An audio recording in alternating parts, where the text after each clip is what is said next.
Any stories shared in this podcast have had names and details changed for the confidentiality of clients.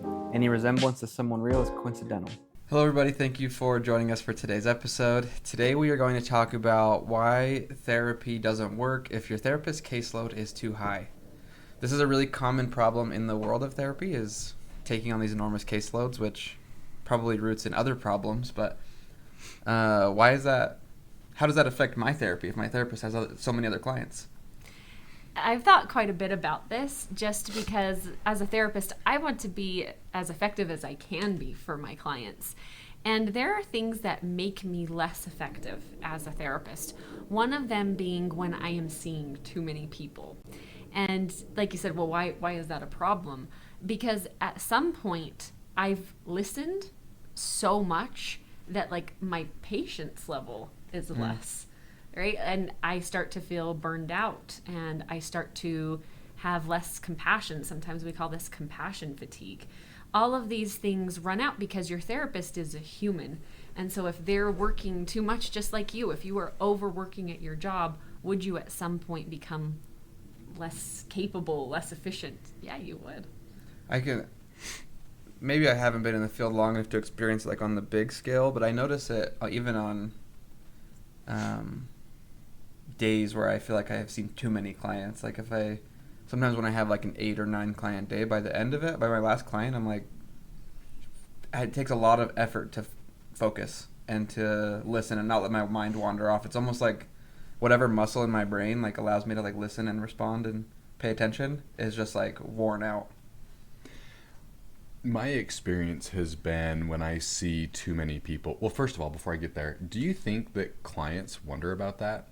Do you think clients come in and they're like, I wonder how many people Jaden has seen this week? Because like my poor clients that are on Fridays, you just went through a whole week of Josh, right? Like, do you think they think about that? I don't know. My Friday clients are lucky. They get the best version because I'm like, it's Friday, it's nice. I'm in a good mood. It's a solid point. And it's a half day, so I don't have to see that many people, so I can focus for a while. I've had people ask me. Have so you? I know sometimes it does cross people's minds, and then for other people I think it really doesn't cross their mind. Yeah. I don't know. The reason I ask is I don't know that it's something I ever would have thought of. If I go to the dentist, I'm not like, well, how many times has this guy performed this week? Right. You know. Anyway, one of the things I want to add to the discussion for me, my personal experience has been, I find that cognitively I become very sparse.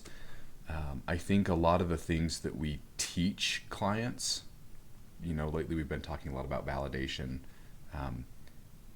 I have to apply those, and so I'm spending a lot of time thinking about what I'm going to say, how I'm going to say it, whether it's a question that's going to open doors, like Shara alley-ooped me before we started, and I hook, line, and sinkered, right?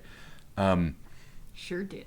But I find that one of the things that I think is important in the therapy relationship for validation and helping people feel safe and all that is remembering details about them. And if that means boyfriend's name, if that means children's names, if that means, that they had a funeral over the weekend or an upcoming doctor's appointment. I find that when I see too many people, I don't do well at that. I forget things. I forget details, and I don't think that's good practice. Yeah. I keep notes during my session. On my side of my notes, I just list their spouse's name and kids' names and important people. I'd take that mental load off, or I'll never remember all these names. Yeah. And I'll share this, and I am in no way knocking community mental health, because I think that community mental health fills a very important spot within our society. And having said that, there are some problems and again, whole other video, but within our healthcare system when it comes to things like cost and quality of services and access and that sort of thing. But there was a point in which I was working in community mental health, and my caseload was over 100 people. 100 people. I can't even see that many people in 2 weeks. And really, as a therapist, you can't see 40 people a week. That is an absolute race with burnout. And at that point in time, I was so burned out. You can imagine trying to remember names and dates and faces and problems and what we did in the last session when you have 100 people on your caseload.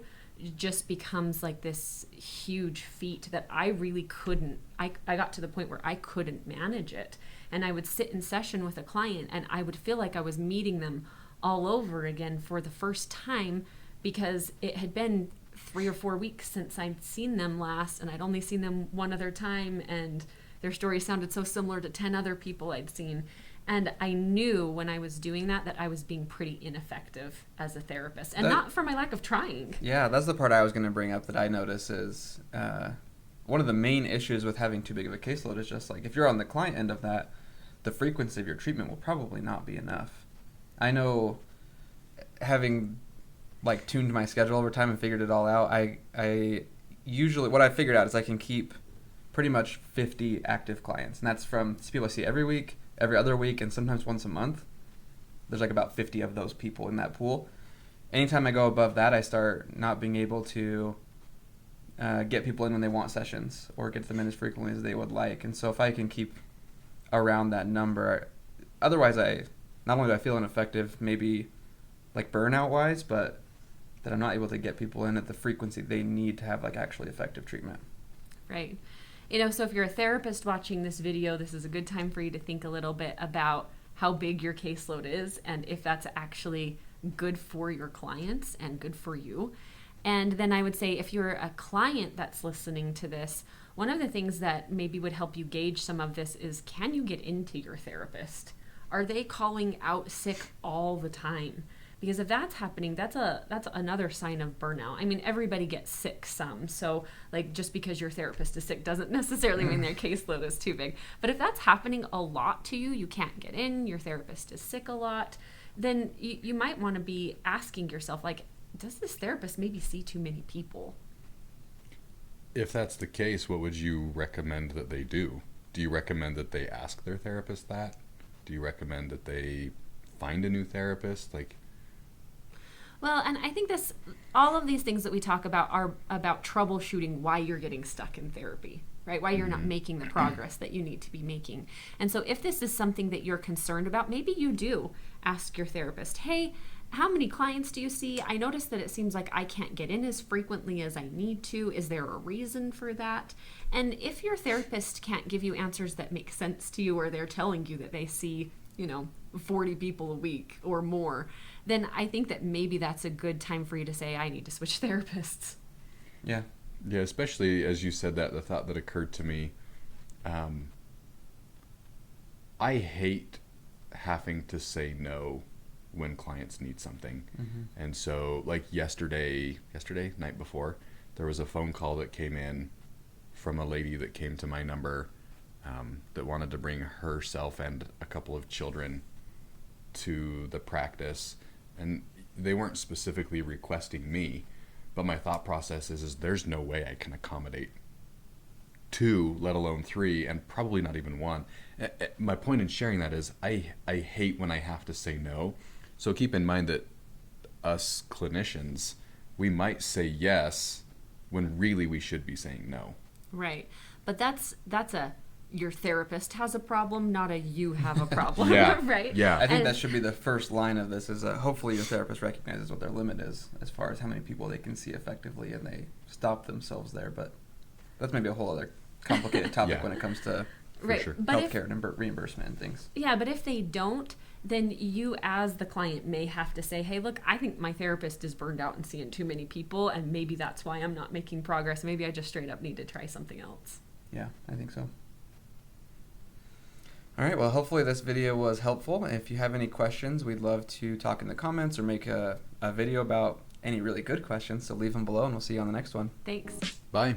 If you enjoyed today's video, please like and subscribe. Thank you so much for watching. We've got other videos for you to check out and more exciting things coming soon, so thank you.